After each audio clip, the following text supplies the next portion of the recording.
Hello, my name's James Vincent, one of the piano teachers at Vincent Music. Today I'm going to be doing a tutorial on Dance of the Gnomes by Costly. Now this is an exam piece for the AMUB Piano for Leisure at the moment, grade 1, and the series 4 book. And I'll give it a bit of a playthrough so you can hear it first.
It's an interesting piece, so it's got a lot of,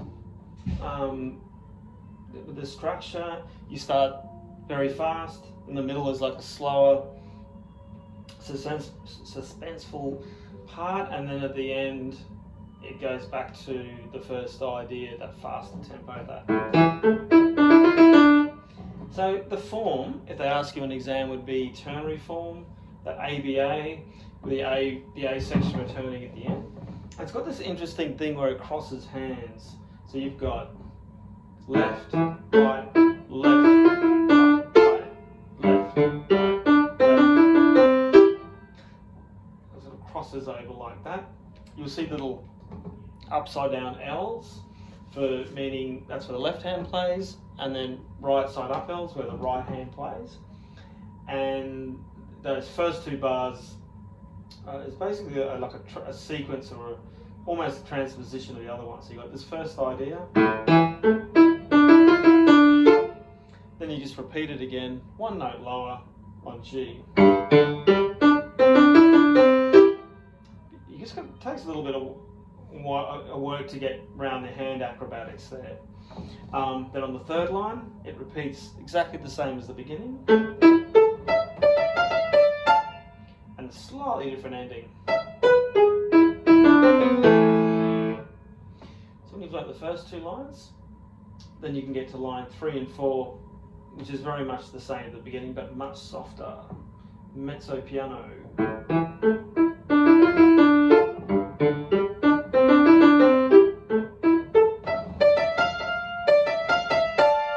that's a bit different with that crescendo. Going to the D minor chord and finishing. So yeah, dynamics is a really important device in this piece. You've got big extremes from, let's see, you've got your fortissimo at bar 16, very dramatic. Going right down to your, I'm sure there must be a piano in here. Is there a piano? Not officially a piano, so it goes down to mezzo piano, but that's still quite a range. So you've got like bar 9, you've got that soft, contrasting with bar 16. So it's a good time to explore all your dynamics there. And then in this middle section, slower, suspenseful, the pedal makes an appearance.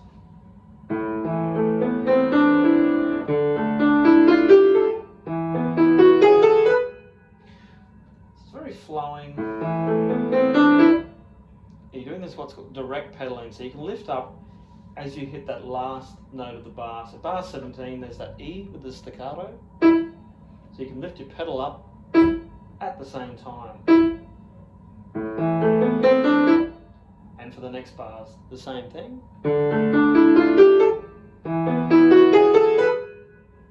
Notice that crescendo at bar 19, and then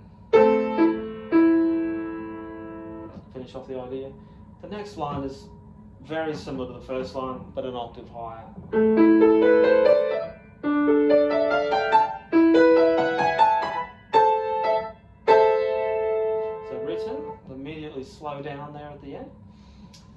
bar 25 is your tempo 1, which is almost like an up tempo. You're going back to that original speed and that original idea. So once you've done the work on the first page, in fact, once you've done the work on the first 2 lines, it's going to make this ending bit a lot easier. Because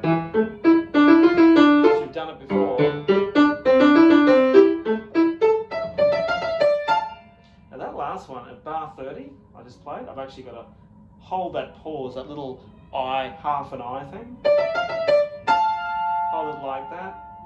That means to hold it as long as you like, and then this kind of repeats in a sequence going down in octaves, which sounds like. So you do that again, an octave lower.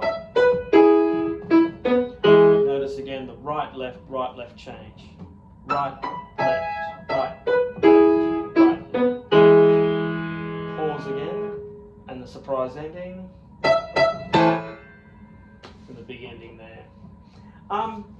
Dance of the Gnomes. There's also a bit of a dance with the hands here, as put in the notes. So you'll be crossing hands, which is kind of fun. It's different, and you need to just be able to do that smoothly. So as you're going left, right. At the very beginning, once your left hand finishes playing, you're going to move it right to the next position. Left, move you straight away, and move that one. So you're always moving that hand in preparation for the next play. Move the left hand. Move the left hand.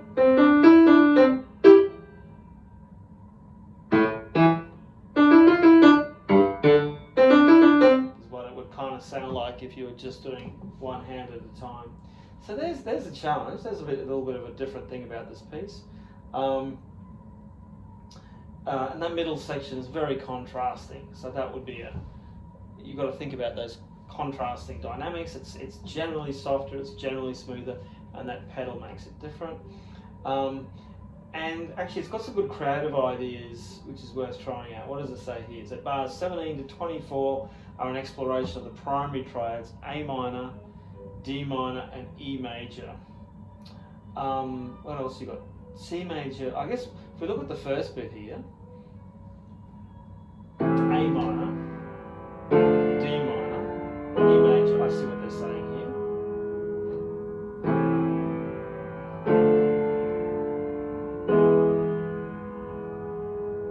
So if you know what a triad is, triad being a chord, a 3-note chord, you've got your A minor, which works over. So this is from bar 17, 18, 19, and 20 we're looking at. So that first bar is like an A minor bar, and then you can make a D minor chord for the bar 18, and then your E major chord for bar 19, and bar 20 back to A minor again.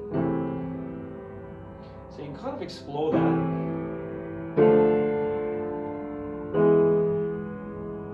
What do they recommend here? Students could extend the section using the same rhythmic configuration but including secondary triads C major, F major, G major. So how would that go? I guess you could go like.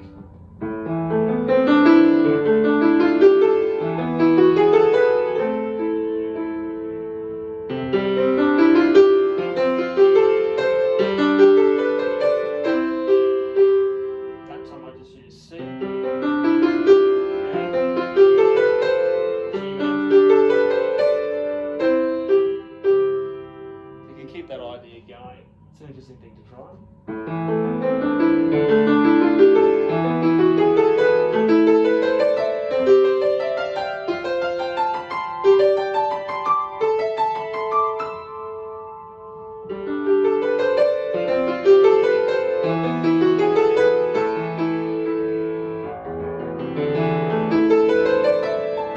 could also explore the octaves going up like that.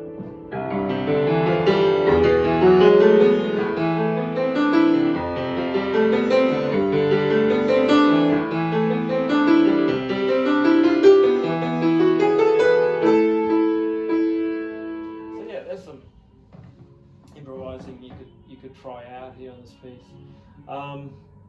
Yeah, great piece. Dance of the Gnomes.